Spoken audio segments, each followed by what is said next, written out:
प्रेम से बोली माता रानी की जय। अम्बे माता की जय। जगत जननी माता की जय। सच्चा दरबार की जय। गुरु भाई बहना, मैं एक नवरात्रि व्रत की कथा सुनाने जा रही हूँ। इस कथा को पूरा सुनिए और रहस्य जानिए। आदि नहीं, आदि सुनने में शिव गुरु का अपमान होती है, माता रानी का अपमान होती है, माता गौरी का अपमान होती है, और पूरा सुनने में माता कृपा करते हैं, दया बरसाते हैं, घर में धन की वृद्धि होती है, सुख शांति देते हैं। तो प्रेम से बोलिए माता रानी की जय। एक किसान थे और किसान का एक पत्नी थी। किसान की जो पत्नी थी सुबह उठती थी, सुबह उठ के घर में आंगन में झाड़ू लगाकर स्नान करके माता रानी के मंदिर जाया करती थी और माता रानी का पूजा पाठ करके और उसके बाद भोजन बनाती थी। अपने बच्चे, छोटे छोटे बच्चों को जगाकर और दातुन या ब्रश करवा के और स्नान करवा के अपने बच्चे को हाथ पे प्रसादी दिया करती थी। उसका बच्चों जो थे प्रतिदिन मुंह जूठन करते थे माता रानी के लगाया हुआ भोग से। धीरे धीरे धीरे धीरे समय बीतता जा रहा था। किसान का एक लड़की थी, उसका नाम नीलिमा था। नीलिमा भी अपने माता को देखा देखी करती थी। नीलिमा जो थी जब 5 साल की हुई तब अपने माँ के लाड प्यार में माँ के पल्लू धर के माता रानी के मंदिर जाया करती थी। और जैसे जैसे उसकी माता नीलिमा की माँ पूजा करती थी, ठीक उसी तरह नीलिमा भी अपने माता के साथ साथ पूजा किया करती थी। धीरे धीरे समय बीतता जा रहा था। दीदी नीलिमा हो गई 12 वर्ष की, और जब नीलिमा 12 वर्ष की हो गई तो नीलिमा के माता पिता कहने लगे कि हे स्वामीनाथ, मैं तो चाहती हूं कि मेरे नीलिमा का ब्याह हो जाए। उसके पिता जो थे, नीलिमा का किसान जो थे, वो कहने लगे कि हाँ, नीलिमा का ब्याह करना जरूरी है, क्योंकि नीलिमा का ब्याह नहीं करेंगे तो अब नीलिमा बड़ी हो गई है। नीलिमा के रिश्ता के लिए नीलिमा के पिता घूमने लगे। नीलिमा जो थी अपने माता के साथ नवरात्र व्रत रखती थी और माता रानी का पूजा किया करती थी। नीलिमा के पिता जो थे चारों तरफ रिश्ता के लिए ढूंढने लगे और एक अच्छे से घर देखकर नीलिमा के ब्याह कर दिए। लेकिन एक बात यही गलती की है कि नीलिमा के पिता ने ये नहीं पूछे कि इस घर का चाल चलन, रवैया और वह कैसे व्यवहार है। नीलिमा जब दुल्हन बन के गई तो नीलिमा की सास नीलिमा के साथ बहुत गलत सलूक करने लगी। जब नीलिमा स्नान करके पूजन को जाती तो उसकी सास 10 बातें सुनाती। अरे तुम कैसी हो जो मंदिर जाती हो? मंदिर में क्या रखा है? हमें भूख लगा है, जल्दी से उठकर भोजन बनाओ और जल्दी से हमें पहले खाना दो, जल्दी से मेरा बेटा का भोजन दो। नीलिमा बेचारी पूजा के थाल कभी कभी हाथ से छोड़ देती थी और भोजन में लग जाती थी। नीलिमा के साथ इतना अत्याचार कर दी कि नीलिमा के पूजा पाठ करने से मना कर दी। नीलिमा बेचारी बेबस हो चुकी थी। नवरात्र का दिन आ गया। धीरे धीरे नीलिमा अपने मन में कहती है कि मैं क्या करूं। माँ के घर चले जाते तो नवरात्र पूरा कर लेते। पहला नवरात्र अपने ब्याह होने के बाद नीलिमा अपने माँ के घर, पिताजी के घर जाके भैया दीदी वो अपने माता पिता के साथ व्रत पूरा की और माता से कहती है कि हे माता, मैं क्या करूं? मेरा जो सास है, ससुर है, मेरे पति हैं, मुझे पूजा पाठ करने से मना करते हैं। मैं बेबस हूं। अपने व्रत तो यहां आकर पूरा कर लिया, लेकिन कितना दिन पूरा करेंगे? धीरे धीरे धीरे धीरे व्रत पूरा हो गया, बेचारी अपने ससुराल चली गई। ससुराल जाने के बाद फिर से पूजा पाठ उसे छोड़ना पड़ा। धीरे धीरे कई वर्ष तक अपने माँ के घर नीलिमा जाके पूजा पाठ करते रह गई, नवरात्र व्रत पूरा करते रह गई। नीलिमा का छोटे छोटे 2 बच्चे हो गए। नीलिमा का घर में थोड़ा सा बात चलने लगा, हुकूमत जागने लगा, लोग इसका बात मानने लगे। तो नीलिमा सोची कि क्यों ना मैं व्रत करूं, नवरात्र व्रत पूरा करूं अपने ससुराल में। अपने पति से कहती है कि हे नाथ, मेरा जी कर रहा है कि मैं नवरात्रि व्रत रखूं, क्या आप मेरे बातों से सहमत हैं? उसके पति बोले, अरे मुझे 2 वक्त की रोटी से जरूरत है, कैसे तू व्रत करेगी, क्या करेगी, कैसे भोजन बनाएगी, मुझे पता नहीं, बस मुझे भोजन बना कर दे देना और व्रत तुम रख लो। नीलिमा जो थी हंसी खुशी राजी से व्रत रखी और माता रानी का मंदिर जाने लगी। जब मंदिर घर में पहले से साफ सफाई की और घर में कोई तामसी भोजन नहीं बनाने लगी, लहसुन प्याज मांस मजीरा सबको मना कर दी।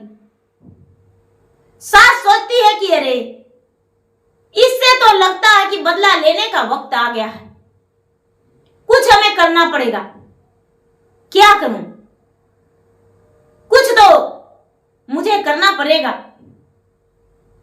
सास जो थी, सास क्या की कि पूरा जब 7 दिन हुआ, 8वें दिन हुआ तो सास बाजार गई और बाजार जाके जो भैया मछली भेजते हैं, मछली भुंजवा के और ले आई।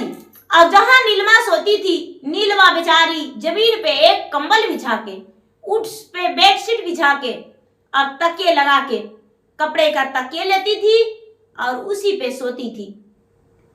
नीलिमा के सासू मां ने क्या की कि मछली भुंजाकर और उसके तकिए के अंदर धर दी और तकिया के अंदर धर के और छोड़ दी।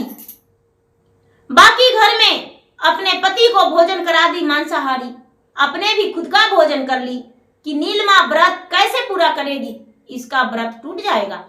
उसका बच्चे का भी भोजन मांसाहारी करा दी। बच्चे दीदी अनजान थे, बच्चे तो भगवान होते हैं। नीलिमा को लगा कि इसका व्रत टूट जाएगा और नीलिमा को, सास को नीलिमा का व्रत टूट जाएगा, लेकिन माता रानी का कृपा, कैसे व्रत टूट जाता। दीदी धीरे धीरे 9वीं का दिन आ गया, 8वीं का दिन बेचारी नीलिमा कुछ नहीं देखी, पूरे दिन उपवास थी और बिस्तर पे पांव ही नहीं रखी। उसको, सास को नहीं पता था दीदी कि आज नीलिमा बिस्तर पे जाएगी नहीं, पूरी रात मंदिर में बैठकर जागरण करेगी, इसे पता ही नहीं था। पूरी रात मंदिर में ही बैठी रह गई, निराहार निराजल नीलिमा, और उपवास मंदिर में बैठी रह गई। सवेरा हुआ तो घर आई और घर आकर अपने सास के कहती है कि माँ जी, हम जा रहे हैं मंदिर में, मंदिर के पास भोजन बनाएंगे और नीम के डाल में माता रानी का झूला लगाएंगे और माता रानी को झुलाएंगे और माता रानी के मंदिर में फूलों का सेज सजाएंगे और माता रानी को सुलाएंगे और माँ जी बाहर कन्या का भोजन लगाएंगे, बनाएंगे और कन्या को जिमाएंगे। आज गरीबों में कुछ दान देंगे माँ, जिसमें मुझे पुण्य मिलेगा। इतना कह के कुछ रुपए और थोड़ी चावल और गुड़ और दूध लेकर नीलिमा चली गई। मंदिर के पास जाके पूरा बढ़िया से पहले से साफ सफाई कर चुकी थी, उसके साथ गांव का भी कई लोग थे। नीलिमा के साथ पूरे गांव का कई लोग देते थे और इसके साथ पूजन पाठ में भी मदद करने लगे। नीलिमा जो थी लोगों से बात बताया करती थी कि माता रानी का नवरात्र करे से माता दुख को हरण करते हैं और घर में सुख शांति देते हैं। दीदी धीरे धीरे बेचारी नीलिमा जाके माता रानी के मंदिर के अंदर में ही सेज लगाई फूलों का और बेली चमेली का बिछावन ओढ़ूर का सजावट पूरा कर दी। बाहर में नीम का गाछ में माता रानी का झूला लगाई और उसके बाद भोजन बनाकर नौ कन्या का भोजन कराई। जो भी गरीबों का दान देना था वो कुछ दान दी और पूजा पाठ करके उसको घर आते आते शाम हो गया। जब घर आते आते शाम हो गया दीदी, तो माता रानी के कृपा से नवमी के दिन वो कहती है कि आज हम व्रत नहीं तोड़ेंगे, आज तो मैंने पूजा हवन संपन्न किया हूं, तो दसवीं का दिन व्रत तोड़ेंगे। भूखी प्यासी बेचारी नीलमा जाके अपने लगाए हुए बिस्तर पे सो गई। जब सोई सवेरे जागी तो उसको जागने से पहले सास सिंह उसका कमरा में चली गई और जाके कहती है अपने बहू को कि बेटी जल्दी से उठो, तुम्हारा कमरा के साफ सफाई करेंगे, तुम्हारा कमरा के साफ सफाई करेंगे, बेटी जल्दी से जागो। नीलमा के सास जो थी कमरा के साफ सफाई करने लगी। दीदी काली काली नागिन जो मछली का पीस था, काली काली नागिन बन गई और नागिन बन के नीलमा के सास में लिपट गई और नीलमा के सास को पूरा शरीर को जकड़ ली। सास कहती है कि अरे डायन, तू इसीलिए व्रत रखी थी, तकिए के पास तूने नागिन लेकर सोई थी। नीलमा अनजान थी दीदी, नीलमा को कोई पता नहीं था, माता रानी रच दी है रचना। नागिन जो था उसके शरीर को जकड़ के और हक्के बक्के बंद कर दी नीलमा के सास के। नीलमा जो थी घबरा गई और घबरा के कमरे से बाहर आके बाहर आवाज देने लगी, अरे भाई कोई बचा लो मेरा सास का, मेरा सास का तो पूरे शरीर में सर्प जकड़ लिया है। कई नाग नागिन है जो उनके पांव हाथ में लिपट गए हैं, पता नहीं वो सर्प कहां से आया। लोग गए तो कहते हैं कि हमें तो सर्प दिख ही नहीं रहा है। नीलमा के सास को दिख रहा है कि मेरा पांव हाथ जकड़ लिया सर, नीलमा देख रही है कि मेरा पांव हाथ जकड़ लिया है सर, लेकिन लोग तो कह रहे हैं कि अरे कुछ तो नहीं है, तुम लोग सास और बहू बावली हो गई हो, पागली हो गई हो। लोग कहते हैं उसके नीलमा के पति को दिखाई ही नहीं दे रहा है, नीलमा के बच्चे को दिखाई नहीं दे रहा। सारी लोग कहते हैं कि अरे ये उपास है इसलिए इसका ऐसा लग रहा है, पहले अपना व्रत खोलिए। नीलमा को ले जाकर लोग जबरदस्ती स्नान करवा के उसको व्रत तोड़वाए। नीलमा बड़े प्रेम से भोजन की, भोजन करने के बाद सास को देखती है, सास तो वैसा ही चिल्ला रही है। नीलमा सोची कि लगता है कि कोई माता रानी ने ही ऐसा किया है, कुछ तो हमें करना पड़ेगा। सास से कहती है कि माँ जब मैं व्रत रखी थी तो क्या आपने कोई गलती किया है? सास बोली नहीं, मैं कोई गलती नहीं किया हूं, मैं तो तुम्हारे पूजा पाठ में जहां तक के सहयोग किया हूं। तुम सोती थी तो तुम्हारे कमरे का प्रतिदिन साफ सफाई किया करती थी, लेकिन पता नहीं ऐसे कैसे हो गया, मुझे कोई समझ में नहीं आ रहा है। कुछ तो तूने गलत किया होगा पूजन पाठ के समय, मेरे लिए भगवान से मांगा होगा कि भगवान मेरा सास मर जाए, सर्प डांस ले, इसीलिए मुझ में पूरा नागिन लिपट गई है। नीलमा जो थी शाम के समय में माता रानी के 9 दीपक लेकर गई और माता रानी से अर्जु विनती करके कहती है कि हे माता, दंड देना ही है तो मुझे दो, मैंने गलती किया होगा, मेरे सास को मत दो दंड, मेरा सास ने आखिर क्या किया है, आखिर कुछ तो कर दो चमत्कारी। जब नीलमा मंदिर से घर आई, सास का सर पोसी जकड़ा हुआ था, सास पूरी दिन और रात खड़ी रह गई। नीलमा का कोई उपाय नहीं चल रहा था, गांव वाले लोग पूरा घेर रखे थे, नीलमा के पति भी बेबस थे। सवेरा होते ही नीलमा कमरे से बाहर करके सास को कहती है, माँ जी आप बाहर ही रहिए, कुछ उपाय करता हूं। जब 9-10 बज गया, एक बूढ़ी माता आई और बूढ़ी माता आकर कहती है कि क्या चीज का शोर शराबा है, लोग कैसे कैसे हल्ले कर रहे हैं, मुझे भूख लगा है, कोई भोजन करा दो। नीलमा बोली, माँ जी भोजन तो कराऊंगा, लेकिन मेरे साथ जो हुआ है वो। बूढ़ी माता बोले, क्या हुआ बेटी, क्या हुआ बताओ। अरे मैं तो भिखारी हूं, भीख मांगते फिरते तुम्हारे घर आया हूं भीख मांगने और भोजन के लिए। तो क्या तू अपना दुखड़ा सुनाएगी? सुनाओ, तुम्हारे दुखड़ा सुनने को लिए मैं तैयार हूं। नीलमा बोली, माँ जी मैं नवरात्र व्रत में था। कई वर्षों से मैंने अपने माँ के घर नवरात्रि व्रत पूरा किया करता था, लेकिन इस बार मैंने सोचा कि मैंने नवरात्रि व्रत पूजन अपने घर पे करूं और अपने घर पे कर रही थी, लेकिन पता नहीं क्या हुआ जो मेरे सास के ये हाल हो गया। माता कहती है, बेटी ये तुम्हारा ही सास है? हाँ माँ जी, ये मेरा ही सास है। उसकी सास से कहते हैं, माता तो स्वयं साक्षात है बुढ़िया के रूप धारण करके। लोग सबसे छल कर सकते हैं दीदी, लेकिन माता से छल नहीं। माता तो जगतर के माता होती है, माता तो माँ होती है।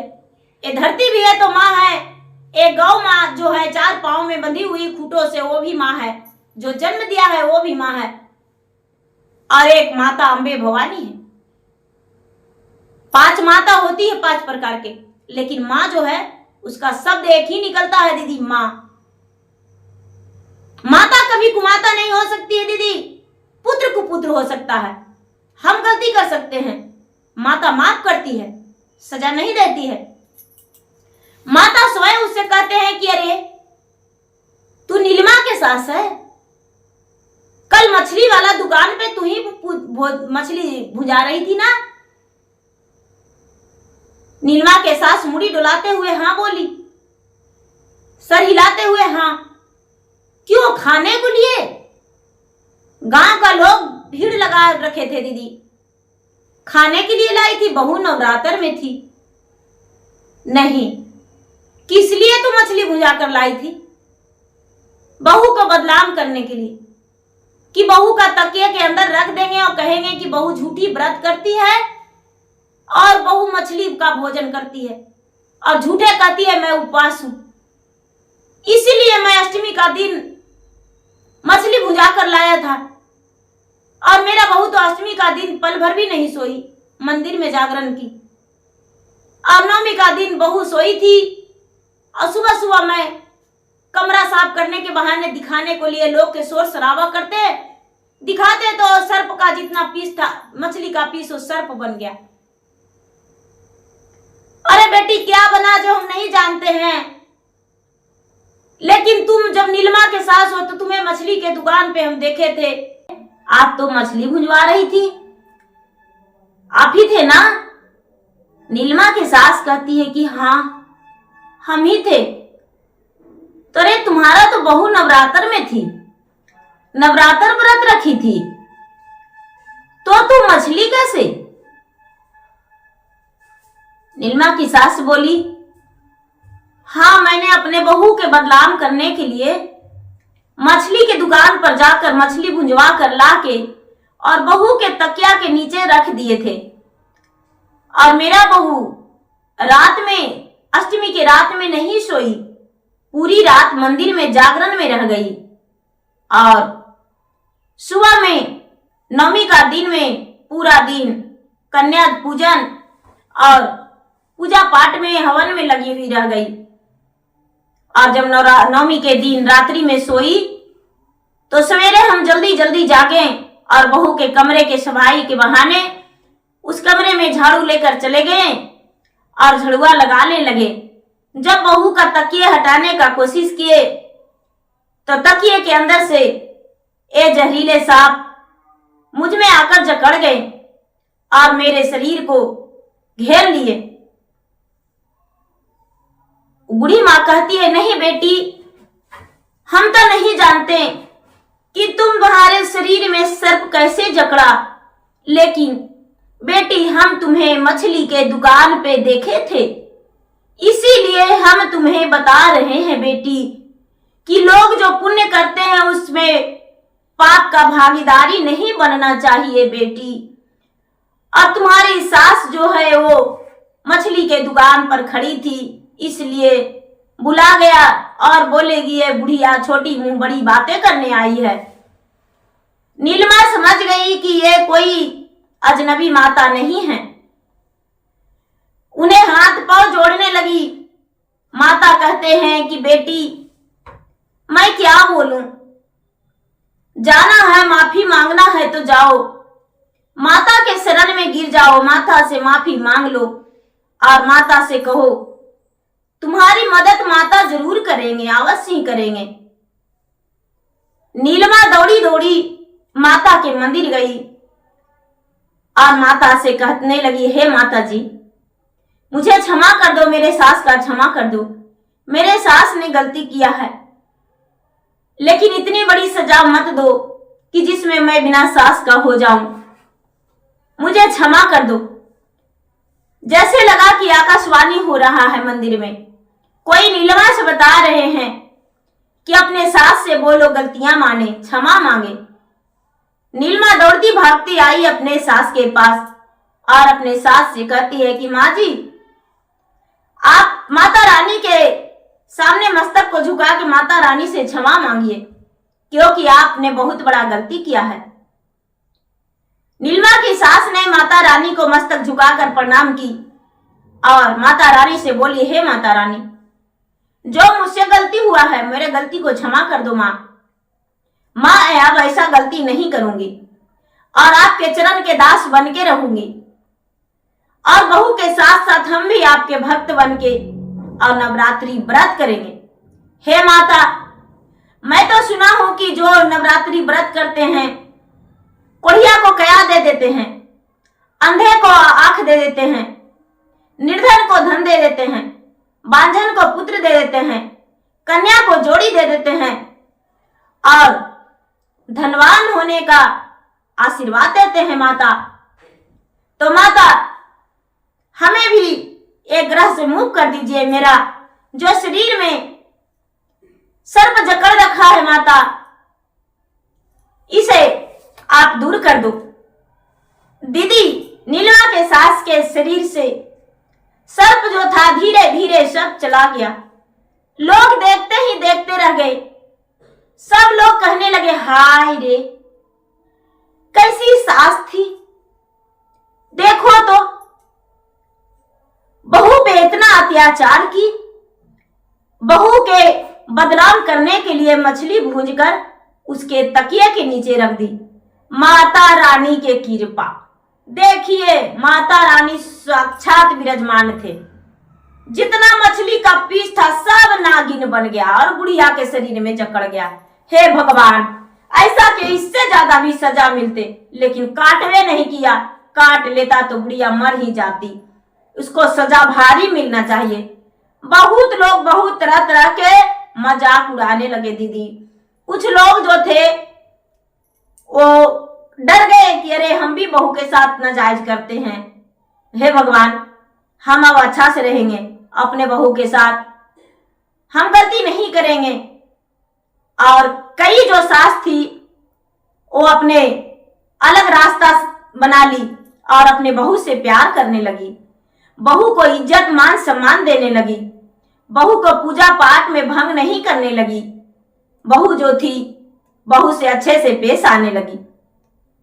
तो दीदी कोई भी व्रत हो, छठ हो, नवरात्रि व्रत हो, तीज हो, करवा चौथ हो या एकादशी व्रत हो या तो बृहस्पति व्रत हो, मंगलवारी हो, कोई भी व्रत हो दीदी, कोई भी व्रत करे लेकिन उसमें खंडित नहीं करना चाहिए। यदि हो सके तो वहां पर बैठ के हम कथा कहानी सुन ले और प्रसाद लेकर थोड़ी सी प्रसाद ग्रहण कर ले, और यदि ना तो चुपचाप शांति से किनारा लग जाना चाहिए, लेकिन भंग नहीं करना चाहिए दीदी। तो दीदी मेरा विनती यही है कि माता रानी के पूजा पाठ में आप जरूर सहयोग कीजिए और मेरा विनती है कि आप लोग भी कीजिए माता रानी का पूजा, नवरात्रि व्रत। यदि 9 दिन ना जाते हैं दीदी तो कोई बात नहीं, अष्टमी नवमी जाइए, यदि अष्टमी नहीं जाते हैं तो नवमी का दिन भी मंदिर जाइए और माता रानी को पूजा कीजिए। नारियल चढ़ावा में चढ़ाइए, चुंदरी चढ़ाइए और माता रानी के धूप दीप जला के पूजा पाठ करके माता के प्रसन्न कीजिए। और आंचल फैलाकर दीदी अपने माता रानी से आशीर्वाद लेकर और सुहागवती और पुत्रवती धनवान होने का, खुश रहने का आशीर्वाद माता से मांगे, जिसमें आपको माता रानी प्यार भरा मुख भरा आशीर्वाद दें और आपका जीवन भर खुशियां भरा रहे। तो प्रेम से बोलिए माता रानी की जय।